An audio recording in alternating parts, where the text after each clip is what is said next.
Welcome back to Shritha బోయ ఓల్గ్రాస్. నేను మీ శ్రీతా బోయని. మొదటిసారి నా ఛానల్ చూసిన వాళ్ళు లైక్ చేయండి, షేర్ చేయండి, సబ్స్క్రైబ్ చేసుకోండి.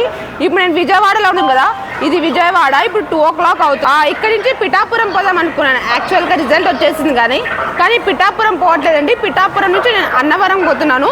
అన్నవరం దర్శనం చేసుకొని రేపు పిఠాపురం అన్నవరం రేపంతా దర్శనం చేసుకొని అక్కడి నుంచి పిఠాపురానికి పోతానండి. ఎందుకంటే ఇది 5 ఏళ్ళ కష్టం. నేను 5 years ఎంత సఫర్ అయినా ఎంత చేశారో నాకు తెలుసు. నన్ను బ్యాన్ చేశారు, నన్ను ఎర్రగడ్డకు పంపించారు, పిక్చర్ని ముద్ర వేశారు. అన్నిటికీ భరించి ఆ రోజు వచ్చేసింది. అందుకే అంతకన్నా ముందు నేను ఫస్ట్ అన్నవరం పోతాను. అన్నవరంలో దర్శనం చేసుకొని సత్యనారాయణ స్వామి, ఆ తర్వాత పిఠాపురం పోతానండి.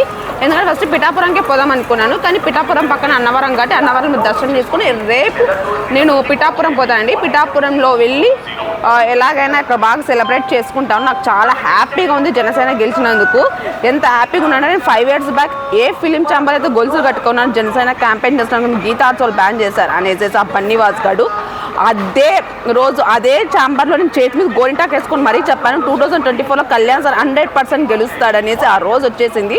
నా చేతిలో ఉన్నది ఒకే ఆయుధం. అన్నవరంపై దర్శనం చేసుకొని అక్కడి నుంచి పిఠాపురం పోతా. ఫస్ట్ అన్నవరంకి ఈరోజు నైట్ కల్లా రీచ్ అవుతానండి.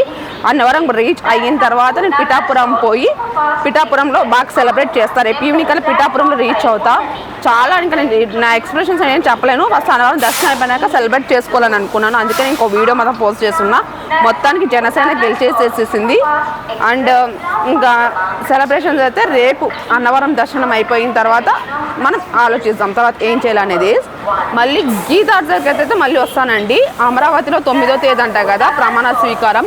అన్నవరం పోయి పిఠాపురం నుంచి మళ్ళీ నేను గీతార్చ్ దగ్గరికి వస్తాను. అది గుర్తుపెట్టుకోండి. ఓకే, వస్తానండి గీతార్చ్ దగ్గరికి. ఓకేనా?